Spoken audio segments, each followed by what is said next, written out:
Welcome to Noir Intellect. I'm your host, Adrian Cole, tonight. The truth refuses to stay buried. Chapter 1. A bird of metal and malice. There are Monday mornings in New York when a man with any sense should stay in bed, draw up the blankets, and let the Republic stagger through its own affairs without him. That particular Monday was one of them. The rain had ended in the night, but the pavements on West 35th Street still shone darkly, as if the city had been polished with a dirty rag and then forgotten. Inside the old brownstone, however, there was order. Fritz had breakfasted us with his usual contempt for national decline.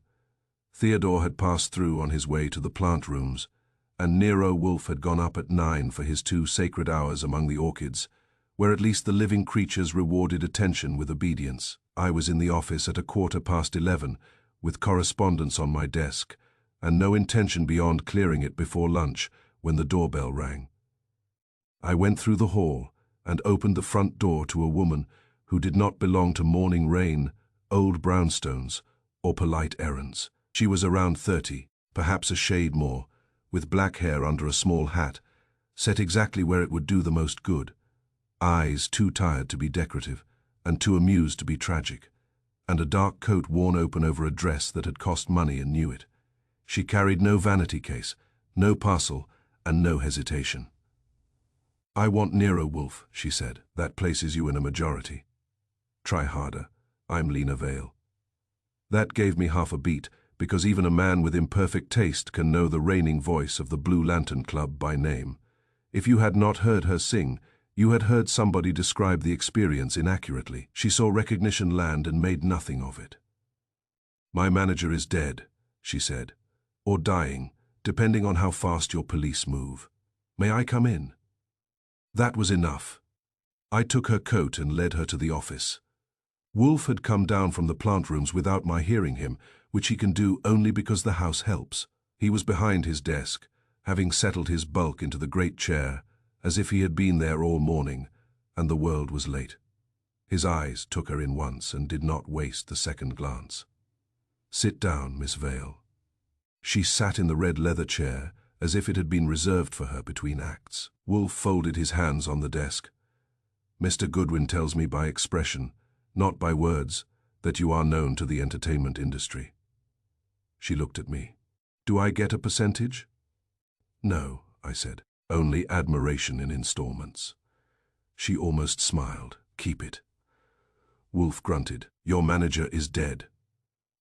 "Boyd Harker. He manages the Blue Lantern, my bookings, my publicity, and 2 or 3 financial details. He never explained without making me sorry," I asked. "Last night, he was found in his office above the club with his skull cracked and the door locked." "That is unfortunate," Wolfe said. "Why come here?" "Because the police think it is simple. It isn't also, because 6 Mondays in a row I received a small brass canary wrapped in brown paper. No note, no sender." I sat up. Wolfe's brows moved. 6, 7, she said. I laughed at the first. I stopped laughing at the third. "This morning, I opened the 7th. She reached into her bag and took out a small object wrapped in a handkerchief. She unfolded the cloth and set it carefully on Wolfe's desk. It was a brass canary, bright where handling had rubbed it, cheap in workmanship and nasty in effect. The little thing was hinged along the breast. Wolfe looked at it and then at her. "Open it," he said. "No," she replied. "I have had enough of it today." I took that as permission, reached, pressed the catch, and opened the bird. Inside, cushioned in cotton, lay a human tooth. For 1 second there was no sound in the room except the faint tick of the mantel clock and a taxi grumbling on the street outside. Then I shut the bird. "Well," I said, "that improves Monday." Wolfe's eyes were on Lena Vale. "You say the birds came weekly?" "Yes, every Monday morning for 6 weeks.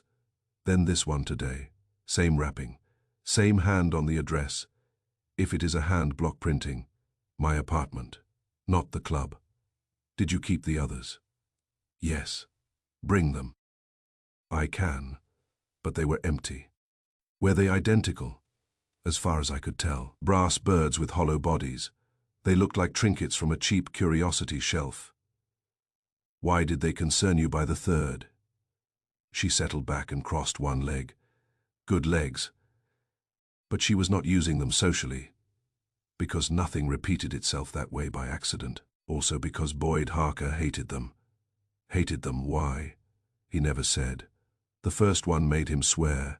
The second made him tell me to throw it out. The third made him ask whether anyone from St. Louis had been around. Had they? Number Wolfe's eyes narrowed.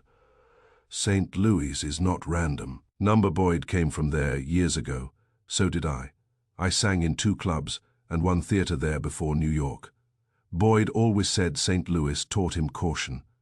I said, did he mention brass canaries in the lesson? Number. But when the 4th one came, he told me if I got another, I was to show it to him first and talk to no one. You obeyed. Until this one. The others were empty. This one had a tooth in it, and by midnight Boyd Harker was dead. Wolfe leaned back. Describe the death. The Blue Lantern closes at 2. Boyd usually stayed up in the office another hour with the books, the receipts, and whatever else he thought belonged under lock. Last night I finished my second set at 1:30, had supper in the back room, and left a little before 2 with my pianist and the hat check girl. Boyd was still upstairs. At 9 this morning, the porter found the office locked, got no answer, and sent for the assistant manager. They forced the door. Boyd was on the floor behind the desk. Weapon? The police say a bronze ashtray. Windows, closed and latched. The office has 1 door. Key in the lock on the inside, they said. I looked at Wolfe. He looked at me. Locked rooms do not make him leave the house, but they do improve his breathing. Who telephoned you? I asked. The assistant manager. Then Lieutenant Rowcliffe came to my apartment and behaved as if a woman who sings after midnight must naturally understand murder. That is one of Rowcliffe's social limitations, I said. Wolfe ignored us. You came because of the birds, not because you loved Harker. No, she said plainly. Boyd was useful, shrewd, dishonest in little things, and perhaps not little ones, and loyal as long as loyalty paid. I did not love him, but he was frightened of those birds, and Boyd Harker was not frightened often. Did he have enemies? Yes, men who lost money to him, women who discovered him, club owners who preferred accounts to vanish without witnesses, pick a borough. Did he have any connection with dentistry? That got the smallest possible flash in her eyes, gone at once. Yes, she said. Wolfe's lids dropped a fraction. Ah, I said. That was not the answer I expected, though I had one ready. She looked at me. Boyd once worked front of house for a dental supplier in St. Louis. Not a dentist. A salesman, a promoter, a collector. He used to joke that half the city's smiles had passed through his hands. Did he leave there happily? Number something happened. He never told me what. He said only that one should never handle a man's mouth unless one was prepared to hear what he had bitten through. That, I said, is not a joke, that is a confession trying on a hat. Wolfe nodded. Miss Vale, the birds are a summons, as you correctly inferred, to memory, or to guilt, or to both. Harker recognized them, which means they were connected to something already known to him. The tooth changes the scale. It says the sender is done with hints. She had gone paler during that, but her voice stayed level. Can you find out who sent them? Yes, Wolfe said, if the answer exists, and if you will pay for the privilege of having me annoyed by nightclubs. She opened her bag again and put an envelope on his desk. He looked inside, grunted, and pushed it aside. Archie. Yes, sir. You will go to the Blue Lantern, inspect Harker's office, speak with the staff, and collect the remaining birds from Miss Vale's apartment. Also learn what happened in St. Louis, and whether any person there has lately remembered Mr. Harker with malice. I got up. Will Miss Vale accompany me? If she chooses, Wolfe said. She stood. I choose.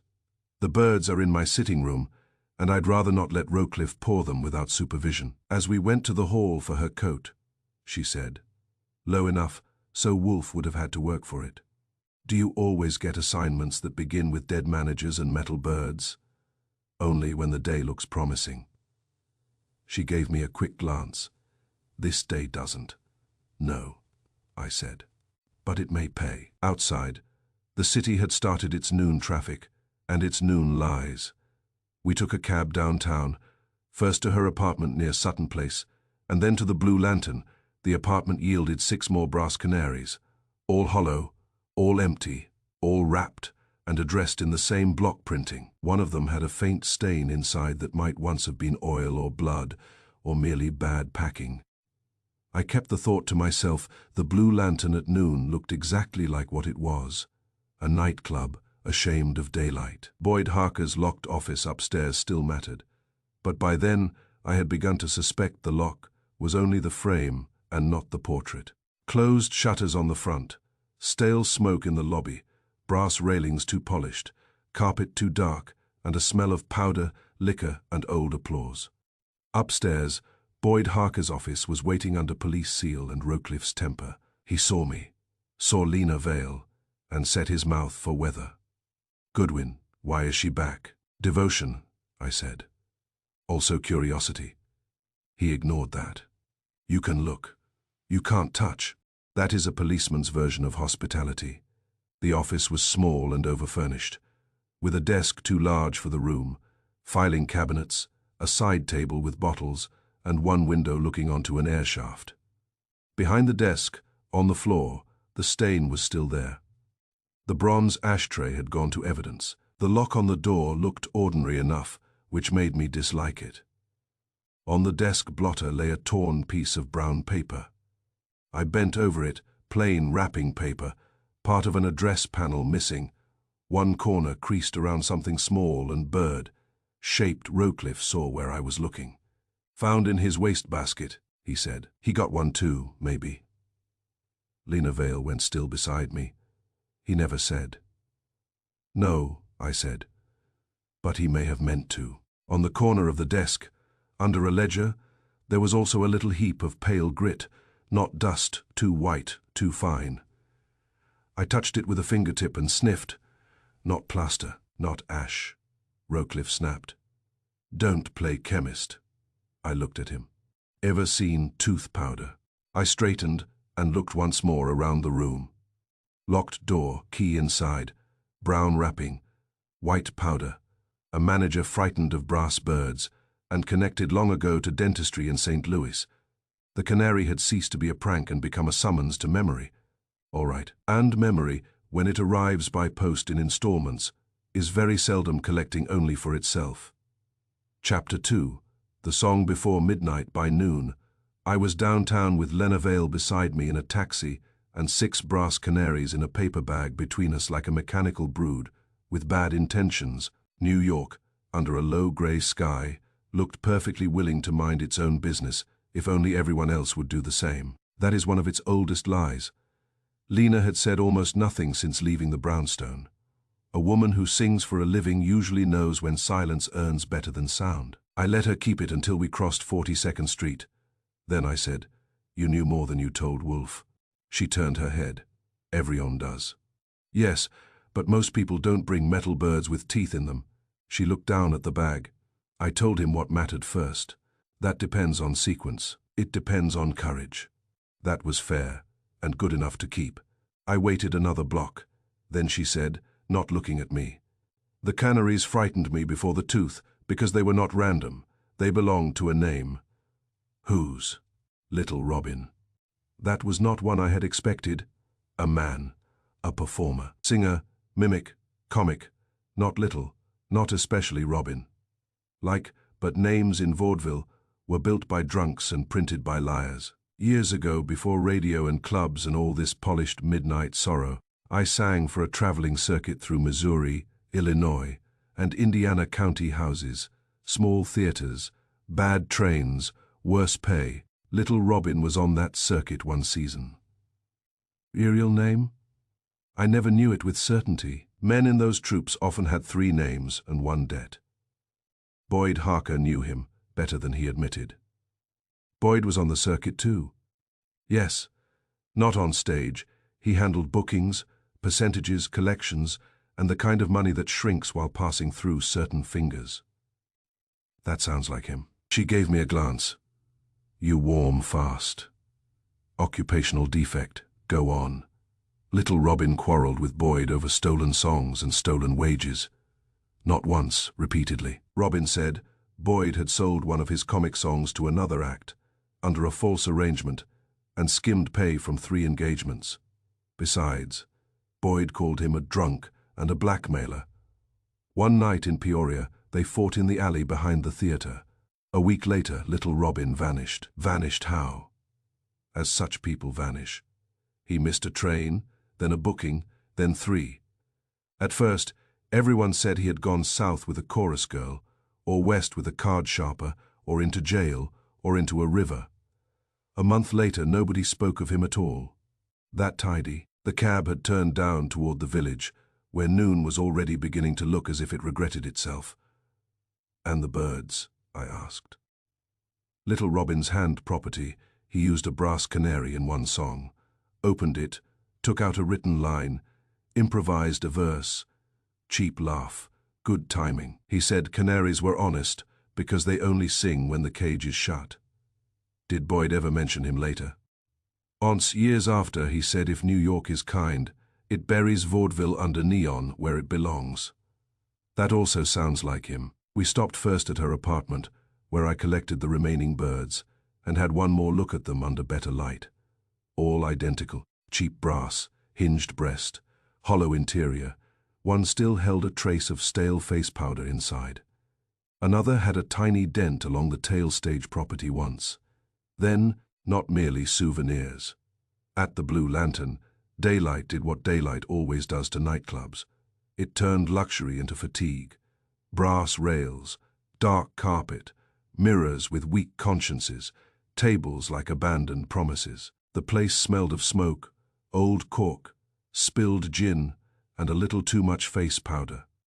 A room full of people had learned there to applaud without asking questions, and the room had returned the favor. Lieutenant Rowcliffe was waiting upstairs in Boyd Harker's office, planted by the desk with his hat on and his temper 1 inch under the brim. He looked at the bag in my hand and then at Lena. What now?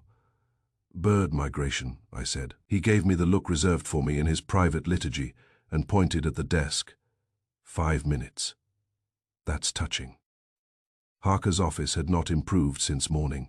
Small, crowded, and mean in a prosperous way. Desk, files, sideboard, one safe, one window onto the air shaft, and the stain on the rug behind the desk where the manager had stopped balancing his accounts. The key was still said to have been in the lock on the inside. The bronze ashtray was gone to evidence. The little scrap of brown paper remained in an envelope on the desk. I studied it again. Wrapped around something bird-sized. Yes, address panel torn away. On the desk blotter, a faint circular smear suggested that something metal and dusty had stood there recently. I asked Rowcliffe, who found him first. The Porter door locked. No answer. Assistant manager came up. Porter got the house key from downstairs. They opened it. Any sign Harker had company after Miss Vale left? No bottle used twice. No extra glass. No cigar. Not his. No lipstick, if that helps your imagination. It never does. Lena had gone to the window and was looking into the air shaft as if answers might have taken rooms opposite. She said quietly, Boyd never sat with his back to the door. That made me turn. Never. Never when talking business. He always took the other chair and made callers face him across the desk. He said doors behind a man encouraged surprises. Rowcliffe frowned. So? If he was found behind the desk, he either trusted the person there more than usual, or was standing when struck. I crouched by the stain, then looked up at the desk edge. The angle supported it. A blow from the side while rising, perhaps. Not a seated ambush. The office told its own small truths if you let it. I asked Lena. Did Boyd know you remembered little Robin? Yes. Did he ask you not to speak of him? Number, he pretended he had forgotten him. Which is not the same thing. Number. I turned to Rowcliffe, who handled Harker's mail. The office girl downstairs sorted it. Why? Because if the birds were sent to Lena, one may also have come to Harker here, he grunted. We found the brown wrapper. Ask the office girl whether Harker got a package Monday morning and whether his face changed when he opened it. Rowcliffe stared, then wrote it down. He hates taking instructions from me almost as much as he hates missing something I spotted first. I spent the next hour downstairs among the staff. The bartender had no use for managers. The hat, check girl had use for everybody.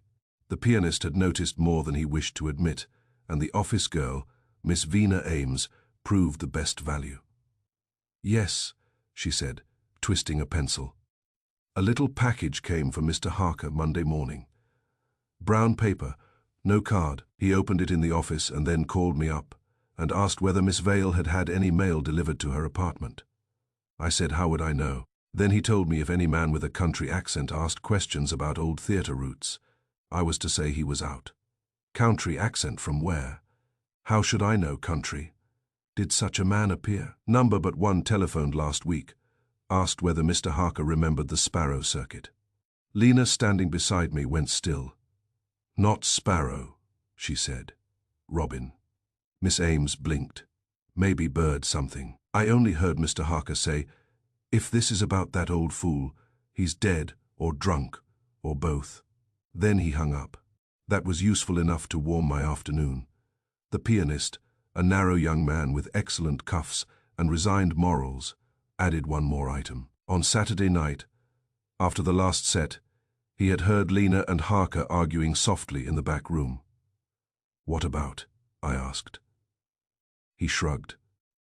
I only caught one piece, Miss Vale said. If it is Robin, I want the truth now. And Harker said, truth is for tombstones. You want bookings. Lena closed her eyes once and opened them. Yes, she said. That happened. Why not tell us? I asked. Because Boyd was dead the next day and I was deciding whether to protect myself or help him. Which one? You tell me. We went back to the brownstone by 5. Wolfe was in the office installed behind his desk with beer, and the expression of a man who had spent 2 hours among orchids and would now permit uglier life to justify itself. I gave him everything, the vaudeville circuit, Little Robin, the brass canary prop in the song act, the quarrels over stolen songs and stolen wages, the disappearance, Harker's unease, the phone call asking about the bird circuit, the office package. Monday morning, Lena's demand for truth, Harker's answer that truth was for tombstones. When I finished, Wolfe closed his eyes. Then he said, Good. 3 days in and I am spoiled. Yes, try to remain useful. Lena sat very still. Wolfe opened his eyes and looked at her. Miss Vale, you withheld this because you feared scandal attaching to your own beginnings. Yes, understandable and foolish. That is nearly all my best work. Wolfe grunted. Harker was not killed for money in the present. That is now clear. I said, because current money leaves current traces, accounts, percentages, club politics, petty theft. Those are vulgar and local. The birds are theatrical, repetitive, personal and old. They summon memory, not balance sheets. Harker was killed for something he carried forward from that vanished troupe. Lena asked, Little Robin. Perhaps the man himself, perhaps his memory, perhaps what disappeared with him. Songs, wages, a body, or merely a secret. But Harker recognized the birds, feared them, and connected them to St. Louis and the old circuit. Therefore the murder belongs to that earlier world, though it occurred in this office. I said, and the locked room, since Rowcliffe and every newspaper reader will want their mechanical miracle. Wolfe shrugged with distaste. Later, locked rooms are usually mechanical insults wrapped around ordinary motive. Harker's office matters because it delayed the obvious and gave revenge time to dress itself as puzzle, not because the mechanism outweighs the reason. Lena leaned forward. Do you think Little Robin is alive? Wolfe looked at her. Number the room held that for a second. Then she said, I thought so. Did you love him? Wolfe asked. She almost smiled. Number, but he was funny on bad trains, and he could write a refrain that stuck to your ribs. Also, he was the first man I saw call Boyd Harker a thief to his face. Wolfe nodded. Archie, tomorrow, we learn what vanished with little Robin besides the man. Songs, wages, contracts, witnesses, or teeth. Also, the name behind the stage name, and whether Harker's office above the Blue Lantern was locked by the killer or for him, I said. And Lena. Miss Vale will remain available, Wolfe said. She is now part of the old account, whether she enjoys it or not. She rose. No one has enjoyed it yet. When I took her coat to the hall, she paused at the door. Mr. Goodwin. Yes. If little Robin is dead, Boyd knew it. That sounds like conviction. It is Boyd was afraid of the birds, not of the man.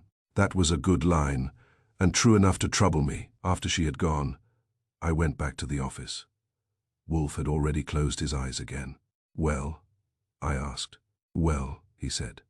Summoners sent 7 brass canaries to announce that an old theft has resumed singing. Find out what song was stolen.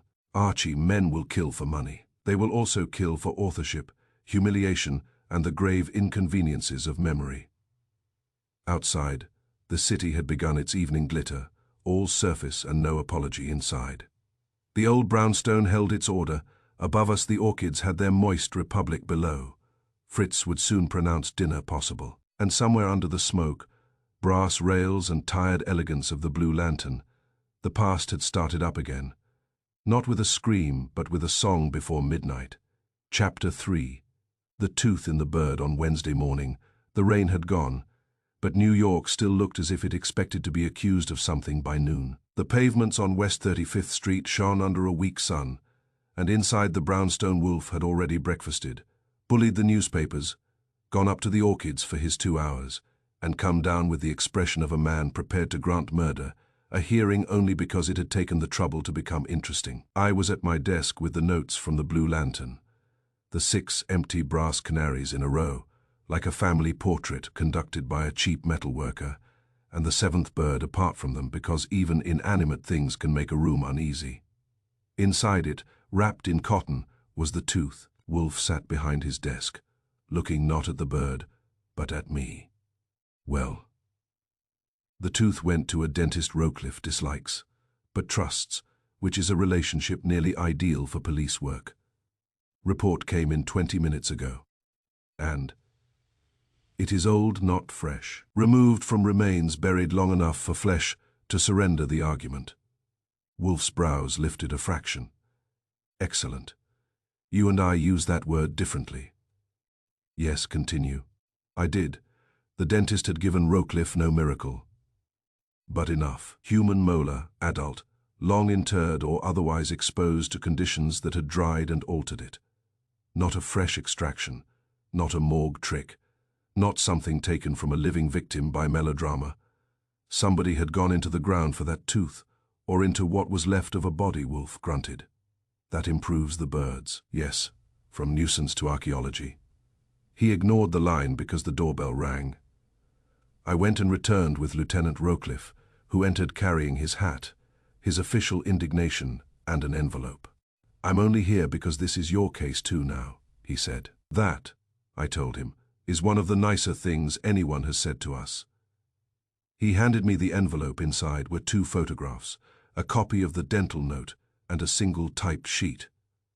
What's this? I asked. Fingerprints from Boyd Harker's old licensing file compared to a set out of St. Louis Theatre records. Your manager used another name 20 years ago. Boyd Harker then was Lewis Hark. I looked up. Wolfe had not moved, but his eyes had sharpened. Ah, he said. Rocliffe nodded. Lewis Hark, manager and route fixer for the Sparrow Circuit Vaudeville Company. Leaner, meaner, and no more honest, if you ask me. I wasn't going to, I said. He scowled at me and went on. The St. Louis Records clerk remembered him because he once vanished for 6 months after the company folded in scandal. There was never a criminal complaint that stuck, but there was noise. Missing payroll, 1 injured stagehand, 1 drunk knife fight behind a theater in Springfield, and a performer called Little Robin who disappeared at the end of the season. Wolfe said, "Noise without inquiry is often the most durable sort." Rowcliffe grunted. "That's not all. The real name on Little Robin may have been Robin Keel or Robert Keel. Records are muddy. He was a comic singer, wrote his own patter, used a brass canary in the act, and was considered talented enough to make enemies in a company where talent was usually rented by the week." I took down notes, while Wolfe watched Rowcliffe with the patient distaste he reserves for policemen who accidentally become useful. "Who else was in the company?" Wolfe asked. Rowcliffe looked at his sheet. "A woman called Maris Dane, a dancer named Edwin Sloane, 2 musicians, a property man called Nate Blore, also one Lena Vale, chorus and novelty songs, not yet big enough for billing above 3rd position." That made a neat circle of it. After Rowcliffe had gone, Wolfe leaned back. "Bring Miss Vale." Lena arrived at noon wearing dark green, no hat, and the expression of a woman already tired of being remembered inaccurately. Fritz took her coat. She came into the office, saw the canaries on my desk, saw the 7th bird set apart, and gave it one quick look. "You had the tooth examined?" "Yes," I said. "It is old." She nodded once. "As if some private wager had been paid," Wolfe said. "Sit down. Boyd Harker was once Lewis Hark, manager of the Sparrow Circuit. Little Robin may have been Robin Keel. We have records of theft, violence, and disappearance. You will now tell us the rest." She sat and crossed her ankles neatly. "I told you what I knew." "No," Wolfe said. "You told us what protected you. This is now tedious. Improve it." She looked at him for 3 seconds, and I could almost hear the click when she decided resistance had become more expensive than candor.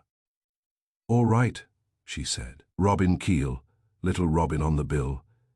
He was the cleverest man in that company and the poorest equipped to survive it. He could write a comic song in a baggage car, change 3 verses between towns, and bring down a house that had come only to stay dry. He also noticed too much." "Such as?" Wolfe asked. "Who shared rooms that were not on the books? Which percentages were skimmed before the acts were paid? Which patrons in which towns got private favors? Which trunks moved under other names?" Boyd hated that. Robin could make a joke sound harmless while telling the truth straight through it. I said, "That is a useful talent and a dangerous one." "Yes, especially when men are stealing." Wolfe's eyes narrowed. "What was stolen?" "Wages first, always wages." Half the company knew Boyd was slicing pay envelopes. Then songs. Robin wrote 2 comic numbers that turned up 6 weeks later in another act's mouth. He swore Boyd had sold them through a St. Louis publisher for cash. Boyd swore Robin was drunk. Was he? Sometimes. Not when it mattered. She drew breath and continued. Then came the bad season. Weather, cancellations, 1 theater fire, too much drink, too little money. By August everyone in the company had debts and bad tempers. Robin began saying that if Boyd didn't settle clean, he would tell what he knew about the side arrangements. "What side arrangements?" I asked. "Collections from girls for better billing, cash from local committees to guarantee houses that were already guaranteed, a missing strongbox one week in Terre Haute, a bruised stagehand in Peoria after asking for his full share. The company lived like that, always one lie from stopping," Wolfe said. "And the disappearance." Lena's face had changed very little, but the voice was harder now. "We were playing a river town in southern Illinois. Small house, hot weather, 1 hotel not fit for livestock. Robin and Boyd quarreled twice that week. The second time was after midnight behind the theater. I heard them. Robin said, 'You can rob me once, Lou, but not after I've written the songs twice.' Boyd said if Robin talked, he would never sing again anywhere that paid. The next day Robin missed rehearsal. That night he missed the train. Boyd said good riddance and moved the company on. 'Did anyone search?' I asked. She gave me a look almost pitying. 'For a vanished comic singer in a busted vaudeville circuit. We asked in 2 bars and 1 station house. Then the season kept moving.' Wolfe said, 'You did not believe he ran.' Number. Why not? Because Robin left nothing behind. except one cuff-link and the brass canary. He never traveled without the canary. That landed. I stared at the metal birds on my desk and then back at her. Boyd kept the prop? Yes, he said. Robin had skipped out, and the junk was now company property. He laughed when he said it, but his hands shook. Wolfe grunted. Good. Lena leaned slightly forward. There was more one night. In St. Louis, before the company broke, Robin told me Boyd was tied to 3 other people in the troupe by something older than money. He used the phrase hidden bonds, mocking them. I thought he meant drink, women, side deals. He said no. He said they had all carried one bad season too long and that one day he would sing the whole thing from a stage if only to watch their faces. I said, did he name the 3? She shook her head, not directly. But after he vanished, Maris Dane quit without notice. Edwin Sloan left show business. Nate Blore stayed with Boyd another year, and then was found dead in Kansas City with a knife in him. Nobody troubled to connect anything. Vaudeville folded too fast for justice. That was a line worth taking home to the typewriter, but I settled for my notebook. When Lena had gone, Wolfe remained silent for nearly a minute. Then he opened his eyes. Well, I said. Well, he replied. Little Robin was not merely a stage curiosity. He was a gifted comic singer who knew too much about the hidden bonds among that troupe. After one disastrous season involving theft, violence, and at least one disappearance, he vanished. Boyd Harker survived under another name, carrying forward the canary prop and whatever fear attached to it. Years later, someone sends the birds back, then a tooth from old remains. That is not extortion in the common style, it is resurrection. I nodded. And the dead manager was killed for what he carried forward, not what he took last week. Yes, the present club merely supplied the office and the corpse. The front bell rang. It was Saul Panzer. He came in with the expression of a man who had been earning his fee honestly and found the condition irksome. Ist Louis first, he said, taking the yellow chair. Louis Hark was indeed Boyd Harker. He used both until about 1919, then shed the first, like a dirty cuff. Second, Maris Dane is alive in Newark, under the name Mrs. Martin Voss. Edwin Sloan runs a music copy office in Philadelphia. Nate Blore is dead, as Miss Vale said, but his sister lives in Jersey City. Third, the river town where Robin vanished still has one old property man alive, name of Cassidy. He remembers a patch of marsh behind the freight sheds and says if a body went there in summer, the river might keep the secret for years. Wolfe's lips moved. Papfui, Saul added. One more thing. Robin Keel had a brother in Brooklyn dentist. That sharpened everything in the room. The tooth, I said. Yes, Saul replied. If Robin had a brother who knew teeth, or knew how to identify one, that might matter. Wolfe nodded slowly. Indeed. After Saul had gone to the kitchen for coffee, I looked at Wolfe. A comic singer, stolen songs, stolen wages, hidden bonds, one vanished body, and a tooth in a brass bird. It's almost wholesome. No, Wolfe said. It is merely old. There is a difference. Outside, the grey afternoon had darkened toward evening. In the hall Fritz moved with the quiet authority of a man preparing dinner. Above us the orchids had their warm ordered republic. In the office the canaries gleamed dully on my desk. 7 little metal witnesses with their hollow bodies and shut beaks. And somewhere behind them, beyond the blue lantern and the dead manager's locked office, there was a vanished troupe, a disastrous season, and a singer who had known too much. He had been gone long enough for flesh to surrender its argument. But the argument itself had only just begun. Chapter 4. The dressing room of Echoes on Thursday morning. Wolfe sent me out with 4 names, one address half certain, and the observation that memory is the only theatrical property that grows heavier in storage. Bring them in if they will come, he said from behind his desk. If not, bring their words, preferably accurate ones. Yes, sir. Survivors of the Sparrow Circuit. Survivors of themselves, he corrected. The circuit merely supplied scenery. So I went. The first was a banjo player named Rufus Bell, once billed as ragtime belle and now reduced to opening doors at the Marbury Theatre on 44th Street. He was white, haired, spare, and shaped by long disappointment into a kind of dry politeness. At 11 in the morning he stood under the theatre, marquis in a uniform too stiff for dignity, and remembered me at once as trouble. "Wolfe's man," he said. "I was told you might come. That suggests the dead are getting ahead of us." He took me into the empty lobby and stood by the brass rail. "I played banjo, that was 30 years ago, and 20 lives. What do you want?" Little Robin, Boyd Harker, Lena Vale, the Sparrow Circuit. Belle's face altered. "Not much. Enough, then I want a chair." We found 2 in the lobby and sat. He folded his hands over the cap in his lap. "Robin Keel," he said. "Best comic singer I ever heard work without cheating the laugh. He could land a verse like a slipper on a polished floor. Boyd hated him for being valuable. Lena rose fast because she had the face, the nerve, and the voice. Robin rose slower because comic men are always said to be lucky when they are merely good." "Jealousy?" I asked. In every direction, Lena got better billing by the week. Robin wanted his name moved up. Maris Dane wanted Lena moved down.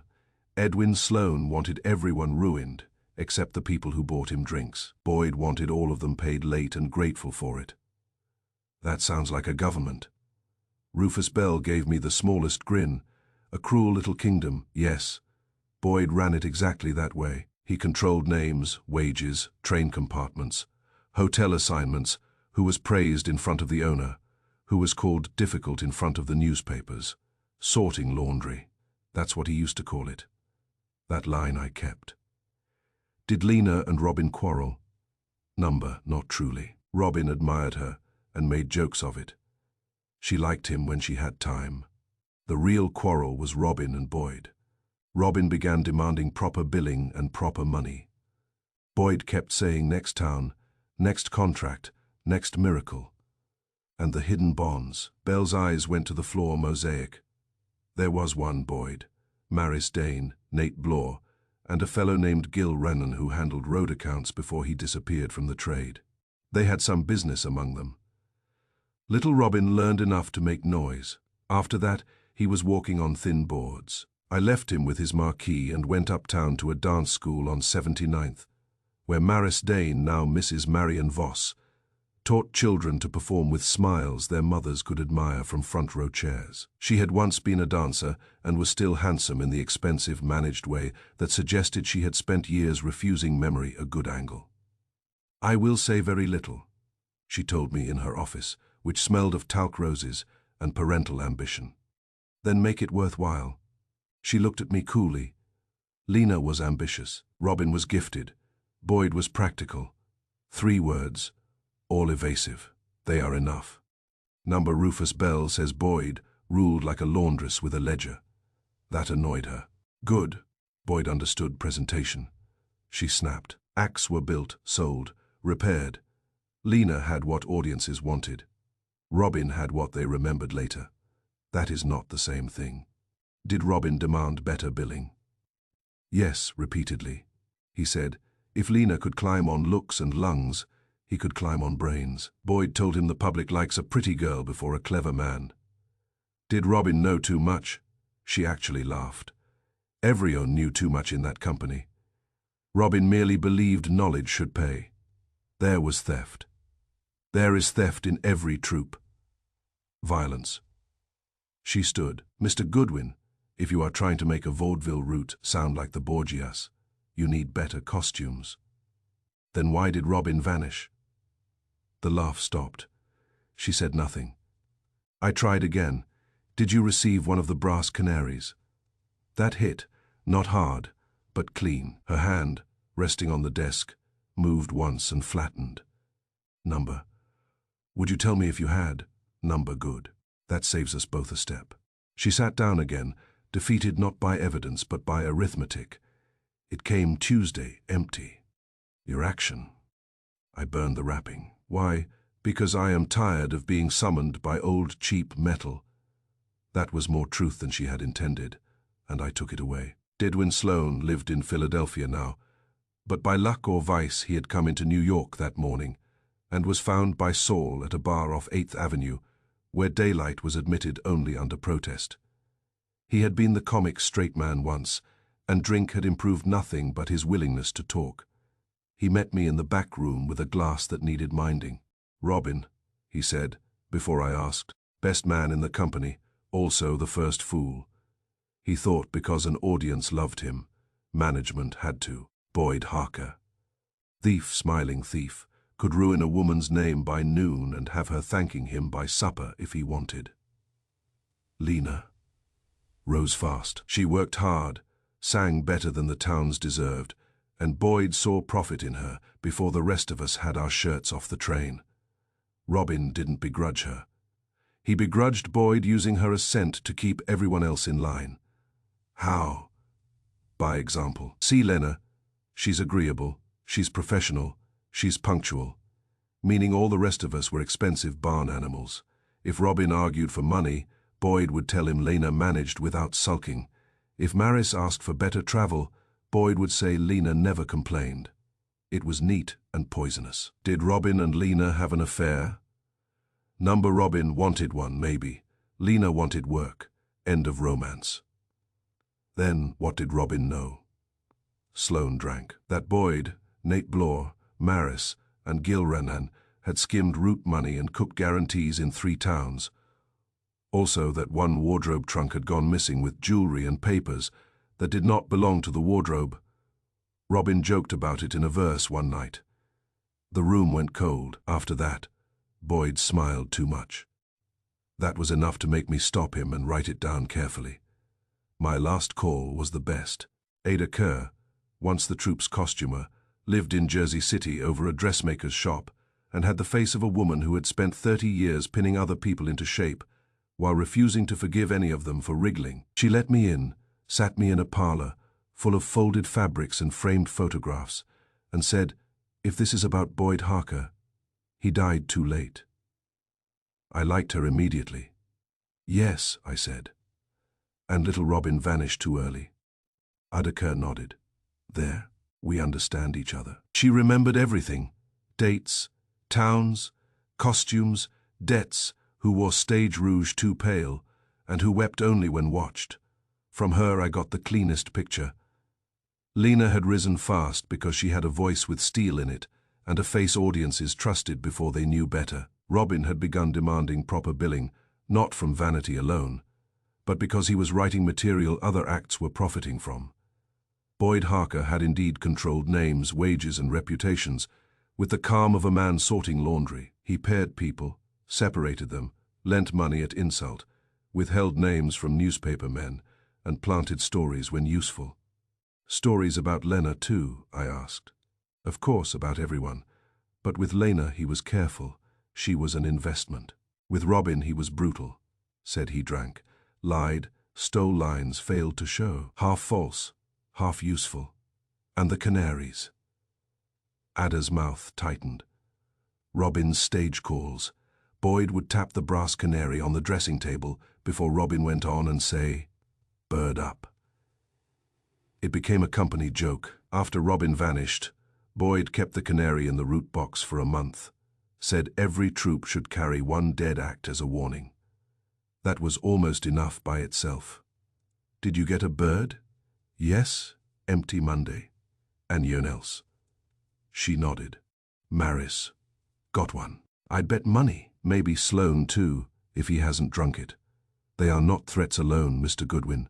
They are cues. I stared at her. She went on. A stage call, a summons. You're on now, curtains up, no more hiding in the wings. Whoever sends them knows what they mean. Back at the brownstone in time for dinner. I gave Wolfe the lot. Rufus Bell and the Cruel Little Kingdom. Maris Dane and her empty bird. Sloane and the cooked root guarantees, the missing wardrobe trunk, the stolen songs. Ada Kerr and the dressing. Room ritual. Boyd tapping the brass canary and saying bird up before Robin went on. Also, her remark that the canaries were cues, not merely threats. Wolfe sat with his eyes shut until I had finished. Then he opened them. Yes, he said. Exactly. That was Ada's line first. Then she is less stupid than the others. The brass canaries are not threats alone, Archie. They are stage calls. Each one summons the guilty to final rehearsal. I lit a cigarette, meaning the sender is not merely trying to frighten them, but to assemble them. Yes, old company, old signals, old debts. Boyd Harker received his call and died. The others receive theirs and begin to sweat. Good. Also bad depending on who gets shot next. Wolfe ignored that. The missing wardrobe trunk, with jewelry and papers, the cooked guarantees, the root money.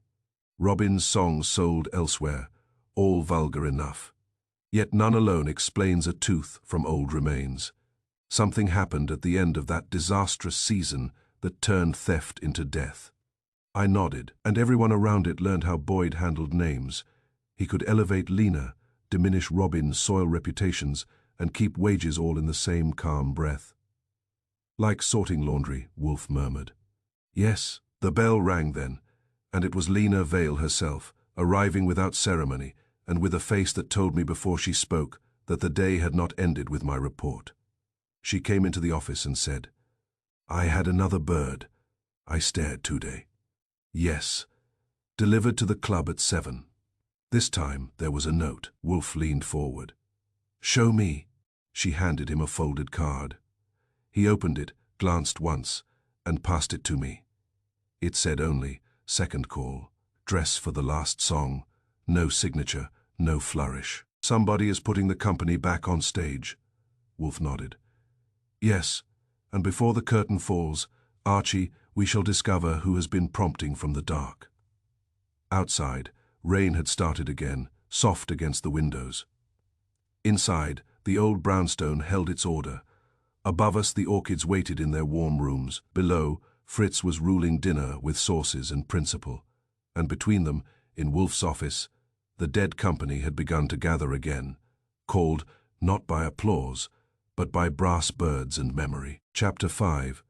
Buried under the back lot by Friday morning, the Sparrow Circuit had become less a troupe than a graveyard with billing disputes. Wolfe, having breakfasted, bullied the newspapers, and gone up to the orchids for his 2 hours of civilized devotion, came down at 11 looking as if humanity had once again failed to justify the trouble of descending to it. I was at my desk with my notes on Ada Kerr, the second bird, and the useful phrase, stage call, underlined twice. Wolfe settled his bulk behind the desk and looked at me. Well, Rowcliffe telephoned. At 9:30 Newark. That sharpened him a fraction. Yes, the abandoned Winter Palace Theatre. The troupe wintered there 20 years ago for rehearsal, repairs, and 1 season of bad books. City inspectors were on the grounds because the rear shed had caved in after rain. Somebody remembered your inquiry. One thing touched another, and they had a look behind the back lot. And they found bones. Wolfe shut his eyes for 1 second and opened them again. Good. No, I said. Merely efficient. There is more. Ada Kerr has already been out there with Rowcliffe and identified a tiny stage buckle found with the remains. She says little Robin wore it on a comic song act built around a fake bird cage and a brass whistle. Wolfe grunted. Then the old disappearance is now murder. Yes, and the missing tooth from Lena's Canary may have just become evidence with a sense of timing. He nodded once. Go. So I went. The Winter Palace in Newark had once probably believed in itself. By the time I got there with a police car and a bad sandwich inside me, it looked like a theatre that had retired under protest and then been forgotten by the relatives. The marquee was gone, the posters bleached to ghosts, and the front doors were chained. Around back, the storage yard had collapsed into weeds, rotted planks, and one caved, in shed leaning like a drunk with nothing left to drink. Rowcliffe was there already, wearing a hat, a sour expression, and enough mud on his shoes to prove he had recently met the earth on unwilling terms. Ada Kerr stood with him in a dark coat, hands tucked into the sleeves and face set, as if she had been waiting 20 years to be asked the right question. The bones lay not in a dramatic arrangement, but in the patient disorder of time, lifted partly from under what had once been the floor of the shed. The coroner's man had done what he could without poetry, A skull, ribs, fragments of long bone, tatters of cloth, and on a tray to one side, the little stage buckle, cheap metal with a bit of dull blue enamel still holding to it. Ada pointed with one gloved finger. That was Robin's. It fastened to the fake cage on the suspenders for the bird number. The whistle hung off the other side. I looked at Rocliffe. He looked back. "The tooth?" I asked. He nodded. "Dentist says it matches as near as science can manage. Same type, same wear, same age, same history of long burial. Not courtroom perfection yet, but close enough to improve my temper. That would require a miracle." He ignored it. "Coroner thinks the skull shows fracture at the back. Could be blow, could be collapse. But Ada says Robin did not wear sheds on his head." Ada's mouth tightened. He also did not bury himself under one. That was fair. I walked the back lot slowly. Beyond the shed there was a strip of broken paving, an alley gate, rusted half open, and the rear wall of the theatre where trucks once must have unloaded scenery and trouble. A man could kill another there after midnight, and hear only the city snore around it. Rocliffe said, storage shed was standing then. If they wanted him hidden quick, it would do. Break the floorboards, shallow pit, replace junk, walk away. Who knew the grounds well enough? Boyd Harker, Ada Kerr, Nate Blore, Maris Dane, maybe. Anyone who wintered the company here. And little Robin. "Yes," Rocliffe said, "except for the burying part." Ada looked at me. "He quarrelled with Boyd here, not only on the road. Robin wanted proper billing for the winter. Opening and money, he said, was due from 3 towns. Boyd kept smiling and saying he'd settle after the next receipts. Robin told him one night in the dressing room that he knew where the route guarantee cash had gone. I heard that myself." "Did he name names?" I asked. "Number he did something worse." He laughed. "I believe that a man like Boyd Harker would sooner forgive theft than mockery. From the yard we went inside through a side door the city men had forced earlier. The theatre smelled of damp plaster, dust and old exits. Down the passage to what had once been dressing rooms, Ada led me without hesitation to the third on the left. "Here," she said. "Robin dressed here when the company wintered. Boyd next door." Lena across the corridor. The world felt arranged then, which should have warned us. The room was empty now but for debris. Still, you could see it: mirrors, bulbs, grease paint, a chair with one weak leg, cheap costumes on hooks, voices in the hall pretending not to listen. Dressing rooms are good at keeping echoes, if no one insists on honesty. Ada stood in the doorway and looked in. Robin used to tap the brass canary on the mirror frame before the bird song. "Just once for luck," he said. Boyd copied the gesture later after Robin vanished and made a joke of it. Some jokes grow mold. I wrote it down. "What happened the last night?" I asked. She took her time. "I know only pieces. There had been a quarrel at supper, then another after rehearsal. Maris left in tears. Sloane went drinking. Boyd stayed behind with Robin and Nate Blore. I was upstairs mending a hem when I heard shouting in the yard. Not words, only the shape of them. I did not go down. In those companies, one learned that curiosity was a luxury with no pension. Next morning, Robin was gone. Boyd said he had taken offense and left. Nate backed him. The rest of us were tired, underpaid, and too near hunger to become heroes. That was one of the ugliest truths in the case, and she knew it. By 3 o'clock I had enough from Rocliffe, Ada, and the city men to carry home.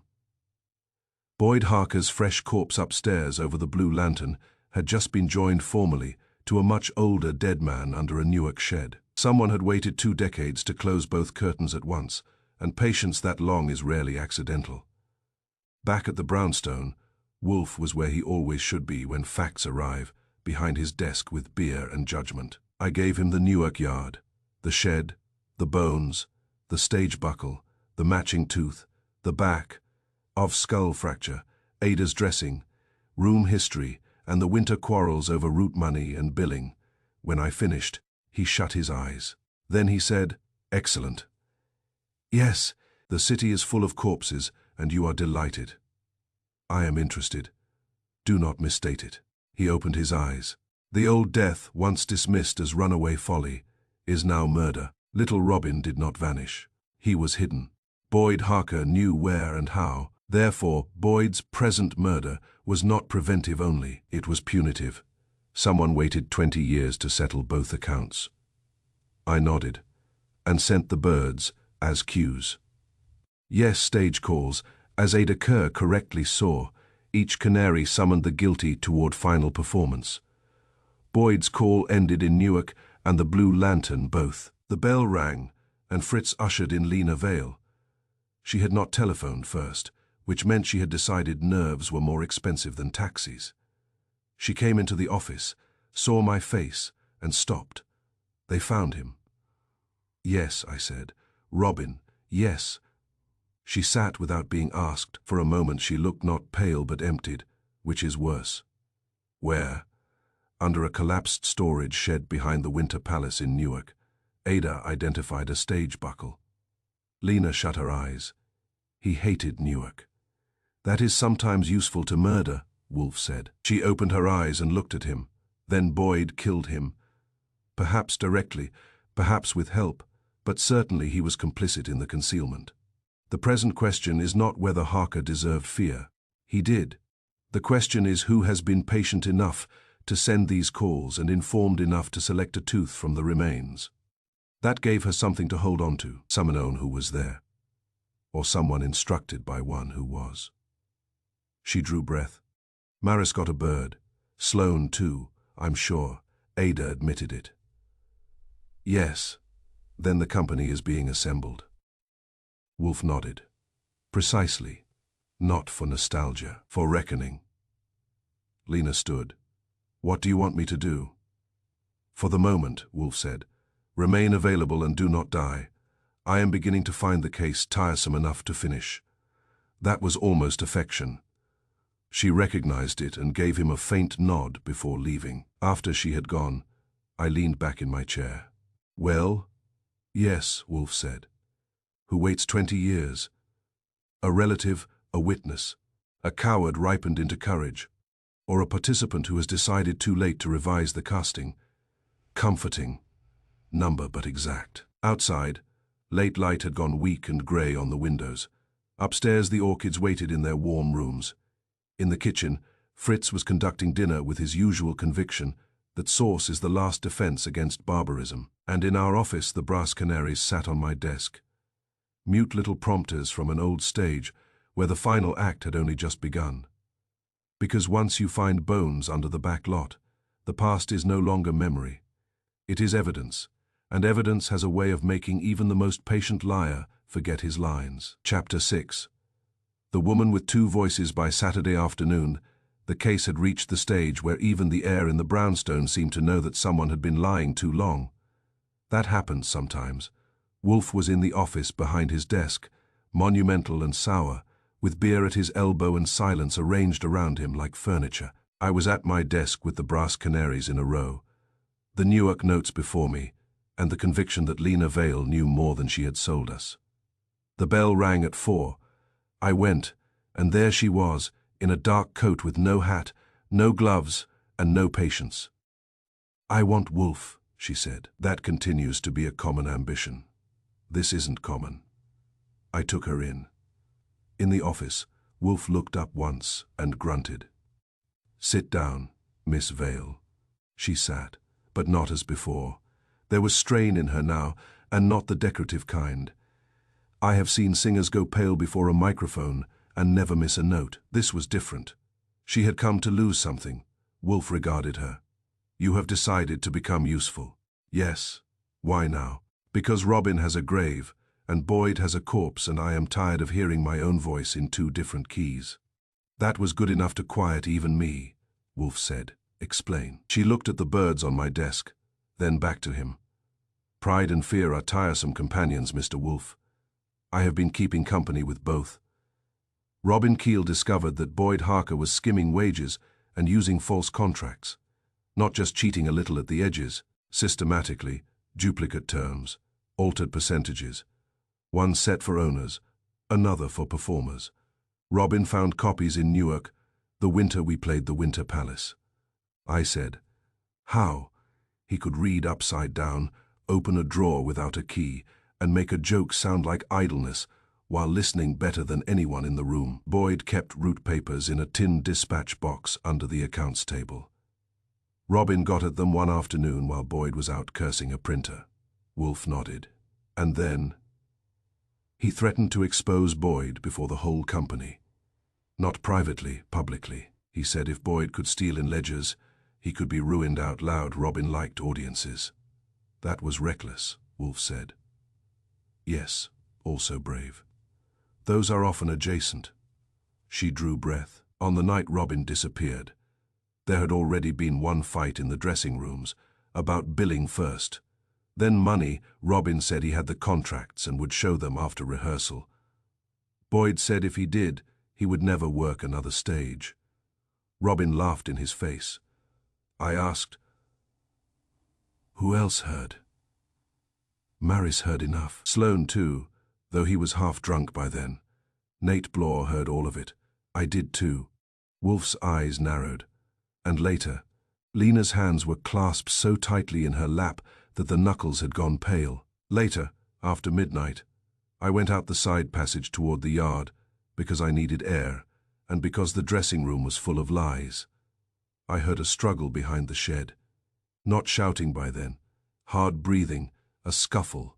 One thud. I stopped. Then Boyd came around the corner alone. No one moved. He had mud on his cuffs, she said, and on one knee he saw me. For a second I thought he would hit me too. Instead he smiled. I still hate that smile, he said. Robin had run off after all, and if I had any sense I would keep my pretty mouth shut. I said, and you did? Yes. Wolfe said nothing. That was worse than interruption. Lena went on, and now the words came flatter, cleaner. The next morning Boyd told the company Robin had bolted, taking money and one trunk of property. He said if anyone repeated rumors of a fight, he would swear Robin had been seen threatening me and drinking himself stupid. Then he took me aside and said if I contradicted him, I would be finished before I reached Cincinnati. No billing, no references, no contracts, honored anywhere he could touch. He had enough friends and enough paper to do it. I asked, did he? Yes, that was Boyd's real talent, not charm. Paper, names on paper, terms on paper, stories on paper. He could ruin a woman without raising his voice. She looked at Wolfe. So, I said nothing. Wolfe's lips moved once, and later became years. Her voice did not shake, but it grew quieter. I told myself Robin was dead and my speaking would not revive him. I told myself Boyd would destroy me and that I had clawed up too far to go back to county houses and bad train stations. I told myself necessity was not the same as cowardice. I sang, I rose, I took better rooms, I let Boyd manage what remained of my career, because by then the old terror had become habit. When the first brass bird came, I knew at once that the past had found my address. Wolfe leaned back. Did Boyd know you had seen him? Yes, and trust you. Number, he feared me when he remembered. That is why he never let me entirely free of him. My contracts improved, but never enough to break clear. I was useful and compromised. I said, a tidy arrangement. Yes, he liked tidy arrangements. Wolfe's voice was dry. Miss Vale, you are not guilty of Boyd Harker's murder. Number, nor of Robin Keel's directly. Number, but you are guilty of silence purchased by fear. She met his gaze. Yes, he nodded. Good accuracy helps. It was brutal and exactly right. Lena had come for comfort from neither of us, which was fortunate because Wolfe would sooner lend sentiment to a hat rack. He said, this is the smaller and more common crime from which murder often feeds. Cowardice dressed as necessity. You told yourself you were preserving a career. In fact, you were preserving the murderer's weather. She shut her eyes briefly. I know. I had nothing useful to add, so for once I kept quiet. Wolfe said, did anyone else know you had witnessed Boyd after the struggle? Nate Blore suspected. He asked me on the train the next day whether mud always climbed a manager's sleeves by itself. I denied it. He laughed and said in this trade everyone pays for one silence in advance. A year later he was dead. Maris, she knew something happened, not what I saw. Sloane, he knew less than he drinks about now, Wolfe grunted. And Ada Kerr. Lina shook her head. Number Ada knew Boyd was filth and Robin was missing, but not me. I said, "What made you speak now?" She looked at the Canaries again. The second note, dress for the last song. That was not for Boyd. He was already dead. It was for the rest of us. I knew if I kept silent now, I would go on being exactly what Boyd had made me useful for. Wolfe nodded once. Yes. The bell rang. I went and returned with Saul Panzer, who took one glance at Lina and knew enough not to waste words. He handed Wolfe a folded paper. "From Newark," he said. "Old payroll copies from the Winter Palace season. 2 contract forms for Robin Keel, different percentages, same dates. One signed by Boyd Harker as Lewis Hark. Also a route memo threatening Miss Vale with replacement if she discussed internal accounts." Lina laughed once without mirth. "There is my necessity." Wolfe read the papers and set them down. "Number, there is your excuse. Necessity is what keeps a child fed. This kept your ambition intact. Do not confuse them." That landed. And she took it without flinching. I respected her more for that than for anything else she had done, Saul added. One more item. Maris Dane received a 3rd bird this morning. Empty, no note. Wolfe's eyes sharpened. "Ah," I said, "the company is still being called." "Yes," Wolfe said. "Which means our prompter remains active." Lena rose then. "What do you want me to do?" "For the moment," Wolfe said. "Nothing without informing Archie. You have finally become useful in the present. I will not have you relapse into private judgment." She gave the smallest possible nod. "Very well." When I took her to the hall for her coat, she stopped at the door. "Mr. Goodwin." "Yes." "Do you despise me?" "No," I said. "Not enough. I've seen worse sold under better labels." She gave me a long look, then went out into the grey afternoon back in the office. Saul had gone to the kitchen and Wolfe was staring at the contract copies. "Well?" I asked. "Well," he said, "the shape improves. Boyd Harker murdered Robin Keel, or helped do so. Lina Vale saw enough to know it and stayed silent because Harker held paper and influence over her future. That made her manageable then and compromised now. Yes. You enjoyed saying it. Number, I enjoyed its precision. Outside, a cab splashed past. Inside, the old brownstone held steady, the orchids above us in their warm republic. Fritz somewhere below conducting dinner, as if murder were merely another source problem. I looked at Wolfe. "So who sends the birds?" He lifted one heavy shoulder. "Someone who wants the old company assembled and stripped, not merely frightened. Someone with memory, patience, and access to bones. That narrows Manhattan only slightly. It will do better tomorrow."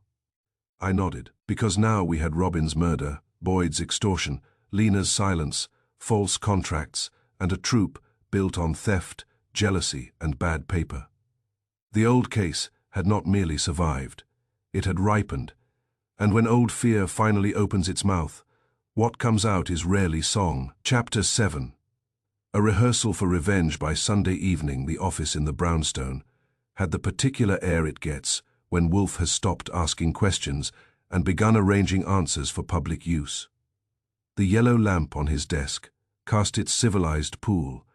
The red leather chairs had been placed with care, which in our business is a bad omen for someone. Fritz had supplied beer, coffee, and sandwiches in the hall because even revenge, to be properly exposed, should not interfere with digestion. Outside, West 35th Street shone under a damp night. Inside, the room waited. They came in layers, Lina Vale first, composed again, and too pale under the powder. Ada Kerr next, dry-eyed and sharp as a pin, kept for 30 years out of spite. Maris Dane arrived in expensive grey and looked as if she would have preferred poison to the occasion. Edwin Sloane came unwillingly, hungover and wary. Lieutenant Rowcliffe came because Wolfe had insisted, and because official pride sometimes has to sit where it does not wish. Saul Panzer stayed by the door, invisible in the best sense. And last, after a small delay that irritated Wolfe and amused me, came Owen Pike, once billed on the Sparrow circuit as Robin Keel's straight man, and now gone grey enough to pass unnoticed in most rooms. At first glance he was easy to miss, which is one reason men like him survive long enough to become dangerous. Grey hair, narrow shoulders, neat dark suit, careful hat, the kind of face that once belonged to a comic straight man and had been worn down since into something almost clerical. He had been billed in the Sparrow circuit as Owen Pike, Robin Keel's straight man in several comic turns, and time had not improved the billing or the man's wish to be overlooked. He had not vanished into drink as Edwin Sloane had. He had not risen as Lena had. He had simply gone grey, careful, and patient. That sort of man is often more dangerous than a louder one, because he has had longer to rehearse. He sat where I indicated, folded his hands, and looked at no one. When they were settled, Wolfe took his time.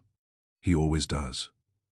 Silence in that room is one of his tools, and he knows how to sharpen it. At last, he said, we may conclude a matter that should have ended 20 years ago, but did not because cowardice is durable and vaudeville regrettably travelled.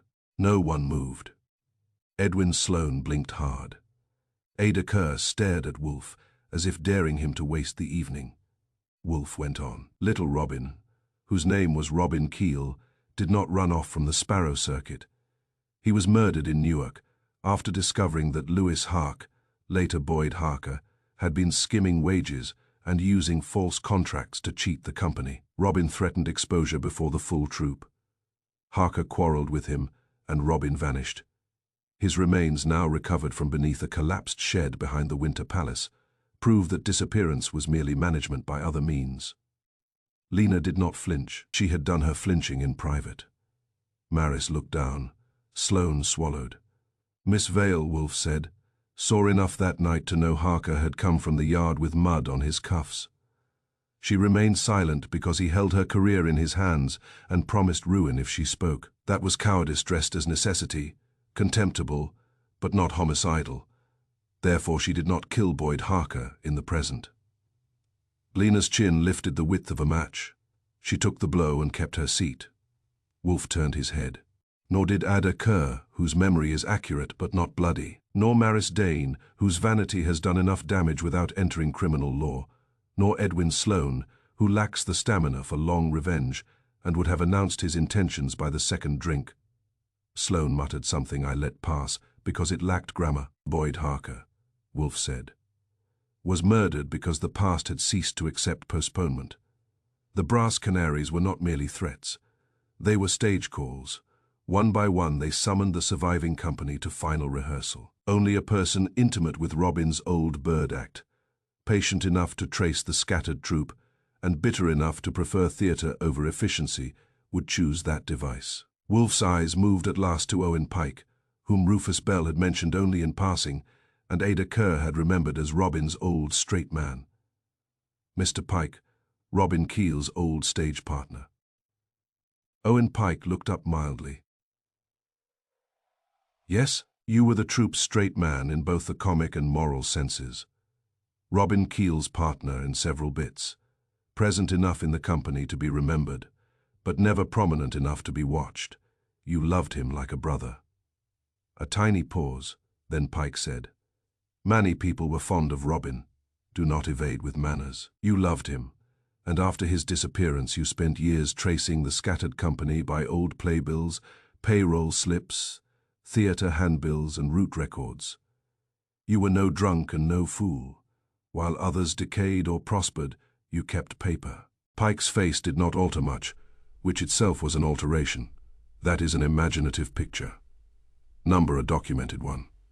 Saul Panzer found your rooming house trunk this afternoon. It contains Sparrow Circuit handbills from 7 states, Payroll copies from the Winter Palace season, 2 letters from Nate Blaw's sister, 1 old brass whistle, and a notebook listing current addresses for Harker, Vale, Dane, Sloane, and Kerr. On one page you had written only 3 words, "Bird up again."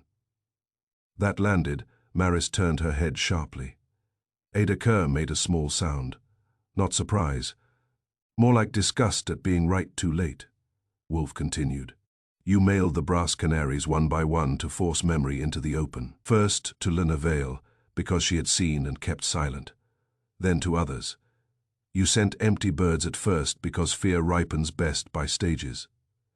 The 7th held a tooth from Robin's remains, obtained when workmen opened the back lot and before police secured it properly, because you had been watching the Winter Palace grounds for months, Rowcliffe barked. That's enough for an arrest if he twitches wrong.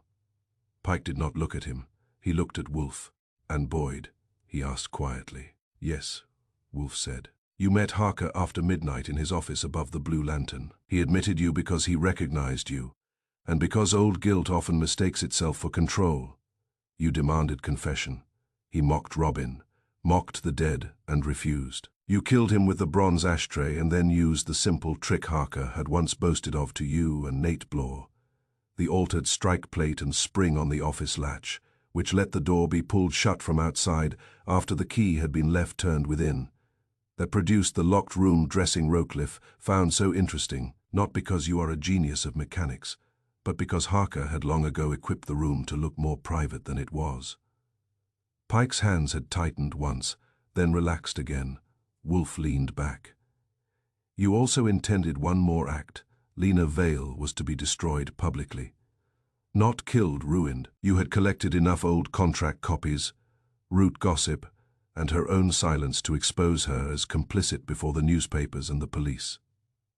The second note, dress for the last song, was for her. Boyd's death was vengeance. Lena's public disgrace was to be the encore. For the first time, Pike's face showed something. Not fear, pain sharpened into anger.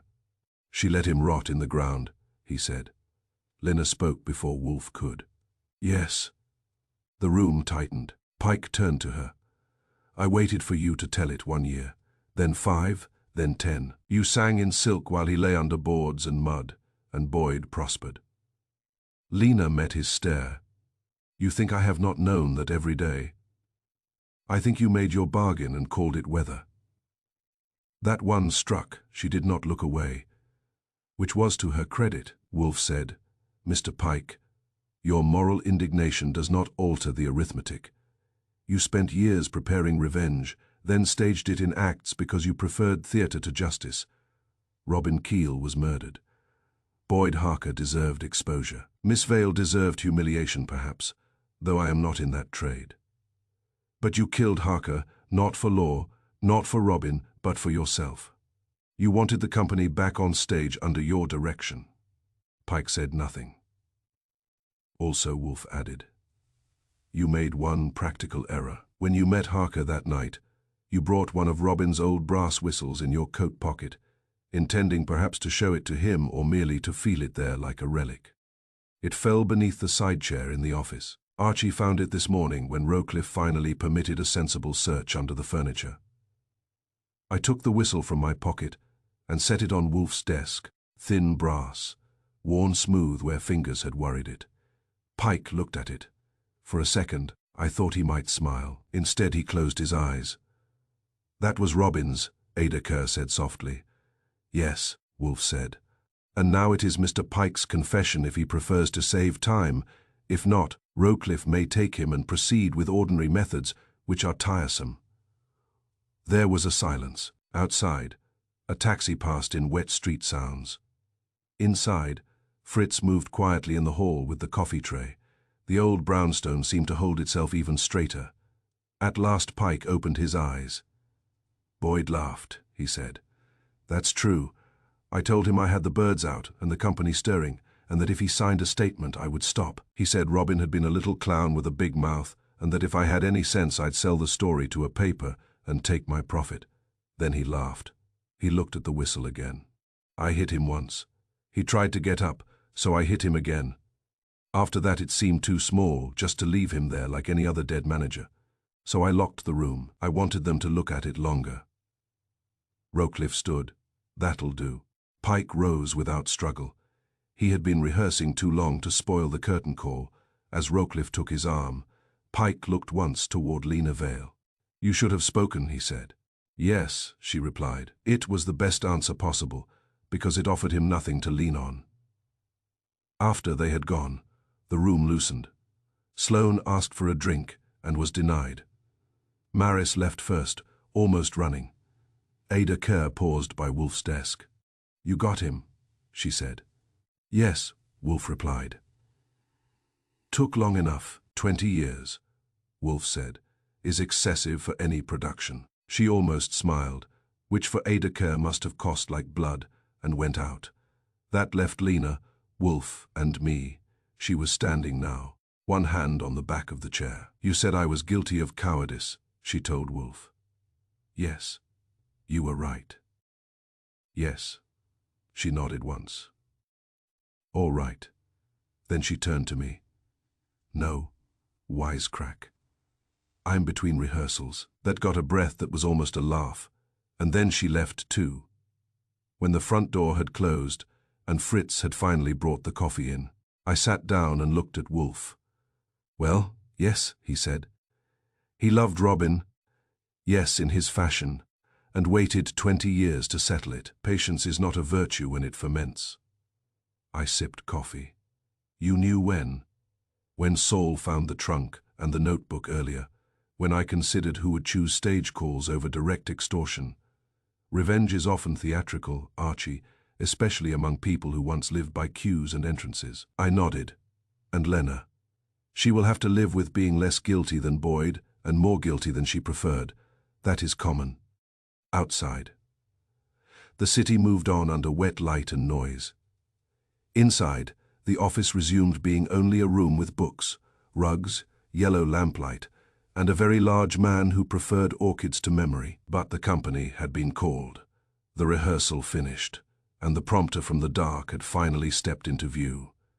Chapter 8, The Canary Sings at Last. By Monday evening, the old brownstone on West 35th Street had once again been converted into what Nero Wolfe considered its highest civic use, a courtroom without fools in wigs. The office was ready. The yellow lamp on Wolfe's desk cast its chosen circle. The red leather chairs had been placed with care. Fritz had put beer where beer would be proper later, and coffee where regret might require it. Outside, the city was wet, metallic, and unrepentant. Inside, the remnants of the Sparrow Circuit had come in answer to a call older than any subpoena. Lena Vale sat to my left, elegant and wrecked under the powder. Ada Kerr took a chair as if she had been born disapproving of upholstery. Maris Dane had arrived in grey and looked as though she considered the whole business an outrage against posture. Edwin Sloane sat with his hat on his knees and his nerves on his face. Lieutenant Rowcliffe stood near the door because he distrusts seated revelations. Saul Panzer leaned against the wall where only professionals noticed him, and Owen Pike, grey, careful and almost modest, sat near the globe with his hands folded, as if he had come to hear a recital rather than the end of his own rehearsal. Wolfe let the room settle. He always does. Silence in that office is not absence, it is pressure. "At last," he said, "we may conclude a matter that began as cheap vaudeville corruption and ended, as such matters often do, in murder grown patient." No one answered. Maris looked at the rug. Lena looked at Wolfe and nowhere else. Wolfe went on. "Robin Keel, called Little Robin, was murdered years ago in Newark after learning that Lewis Hark, later Boyd Harker, had been skimming wages, altering contracts, and using his authority over the Sparrow Circuit as a thief uses a key. Robin threatened exposure. He vanished. His remains found beneath the collapsed shed behind the Winter Palace prove what the troupe preferred to call runaway folly was in fact burial." Ada Kerr nodded once, sharply. "Years later," Wolfe said. "Boyd Harker died in his locked office above the Blue Lantern. Between those two deaths came 7 brass canaries, stage calls delivered by mail to summon the old company into memory and fear. Mr. Pike has admitted killing Harker, That is sufficient for the police. It is insufficient for me. Confession is a convenience. I prefer structure." Rowcliffe grunted. That was his idea of cooperation. Wolfe turned his head slightly. The key to the birds was not grief, not rage, not sentimentality, but stagecraft. Those canaries were not ordinary trinkets. They were Robin Keel's old prop birds, built with a precise hinge and catch, so they could be opened one-handed in performance, and closed without visible damage. Most persons could force them. Few could open and reseal them cleanly after years of neglect. He extended a hand. I passed him one of the empty canaries, and the seventh with the tooth. "Mr. Pike," Wolfe said. "You knew the prop design well enough because you had handled it in the act dozens of times. Robin used the bird, you as straight man cued the laugh, passed the whistle and reset the spring when it stuck. Miss Kerr knew the costume, Miss Vale knew the song, but only you kept the practical habit." Pike's face did not alter much. That in itself was a sign. Men who are innocent usually enjoy a wrong accusation for at least 3 seconds. Wolfe pressed the catch with his thumb, and the bird opened neatly. When Archie tried the same motion on the others, one opened at once, and 2 required exact pressure on the tail seam. That pattern matched not manufacture but maintenance. Someone had kept them oiled, adjusted, and hidden. He nodded to me. I got up, crossed to my desk, and brought the flat box Saul had recovered from Owen Pike's room. Inside lay the rest of the old Sparrow relics. A small brass whistle, 2 stage buckles with blue enamel, several stained song sheets in a comic hand, 1 folded root bill, and a rag used long ago to polish metal props. Maris let out breath sharply. Sloane stared. Lena shut her eyes. Wolfe said, "Only Mr. Pike had kept Robin Keel's stage things all these years. Not from affection alone, though there was that from purpose. He preserved the birds, the whistles, the buckles, and the song sheets because he had turned memory into a production waiting for its revival." Pike said quietly, "Agnon could keep mementos." "Yes," Wolfe replied, "but not anyone could make 7 separate mailings, each bird properly opened, emptied or filled, rewrapped, and addressed in the same printed hand without damaging the catches. Nor could anyone else have known the theatrical value of the sequence. Empty call, another empty call, another fear ripens. Then the tooth, then the note. Not threats merely. Archie correctly observed, stage entrances." I sat back down. Pike kept his eyes on Wolfe. Wolfe continued. "Mr. Pike traced the scattered company by old playbills, payroll slips and theatre handbills. He found them one by one. He mailed the birds, not simply to frighten, but to rehearse. He wanted the old troupe gathered under pressure, each conscience brought on stage in turn. When Harker mocked the dead and refused confession, Pike killed him. Afterward, he intended Miss Vale's public disgrace, because her silence had offended his private script. Lena spoke then, not loudly. "That is true." Pike turned his head toward her. There was no triumph left in him now, only where Wolfe did not let the room drift. Mr. Pike's error was not emotional, it was technical. He assumed that because others remembered the birds as symbols, no one would remember them as mechanisms. But theatre is built on mechanisms, hinges, catches, seams, springs. He alone among you had both motive and the practical knowledge to revive the props exactly as before. He lifted one of the song sheets. Also this, Robin's bird song cue marks. In the margin, in Mr. Pike's hand, are notes from the straight part, including the line, "Bird up." The same words appear in Pike's notebook beside present addresses. "Bird up again, not grief, Mr. Pike direction." There was a long silence. At last Pike said, "He deserved worse than Harker got." "Yes," Wolfe said, "that changes nothing." Pike's mouth twitched. Number Rowcliffe moved a little off the wall. He was ready. Lena spoke again, and now there was no stage voice in it. "Why me last?" Pike looked at her, and for the first time all evening his carefulness cracked. "Because you heard him and said nothing," he said. Because you went on singing while he lay under boards and dirt. Because Harker made money, and you made a career, and Robin made bones.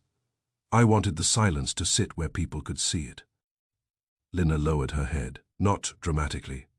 Simply as if the last beam had finally been set down, Wolfe said, "Miss Vale's guilt was cowardice. Yours became murder. Do not confuse scales merely because both displease you." Rowcliffe stepped forward. "That's enough." Pike rose without resistance. "I know." As Rowcliffe took his arm, Pike looked once at the birds on the desk.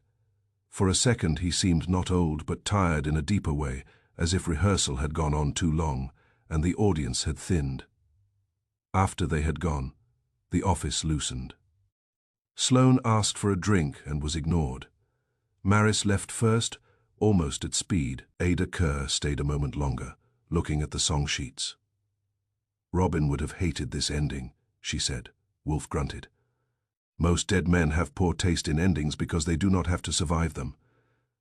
Ada actually smiled, which must have hurt, then took one of Lena's hands briefly and went out. That left Lena, Wolfe and me. Lena stood by the chair and said, "I thought if I kept working hard enough, it would become smaller." "No," Wolfe said. "Silence does not shrink. It settles." She nodded once. "Will the papers print his real name?" I answered that one. "If Bell can spell and the reporters can read, yes." She looked at the Canaries. Little Robin was never a good name. "No," I said, "but it was on the bills." She drew breath. "Robin Keel, put that somewhere." "It will be put," Wolfe said. She left then, and after the front door had closed. Fritz came in with coffee because even revelation should not interfere with standards. Wolfe took his cup. I took mine. "Well," I said. "Yes," he replied. "Kramer will dislike that Rowcliffe got him. He dislikes most forms of progress." I sipped coffee. Lena broke. "Yes. Not loudly. Number loudly is for performers. Quietly is for people." That was good enough to keep. From the box on my desk, I took one of the old playbills Saul had found. The print was cheap, the promises grand, and halfway down in smaller type than he deserved was the name, Little Robin. No surname, no honesty, I said. "The bones get a better label now." "Yes," Wolfe said. "Robin Keel, about time." He settled farther back in the chair. Above us the orchids would be in their warm rooms, exacting and innocent. Below, Fritz would already be considering dinner as if murder, memory, and vaudeville were merely interruptions to source. The old brownstone had resumed its right shape around us. Wolfe closed his eyes and said, "Revenge is like an encore, Archie. Too long delayed, too carefully prepared, and seldom worth the applause it imagines." I wrote that down. Outside, New York went on making noise, filing lies, and forgetting names inside. One old name had been restored. One old company had finally finished its last performance, and the Canary, after all its metal silence, had sung at last.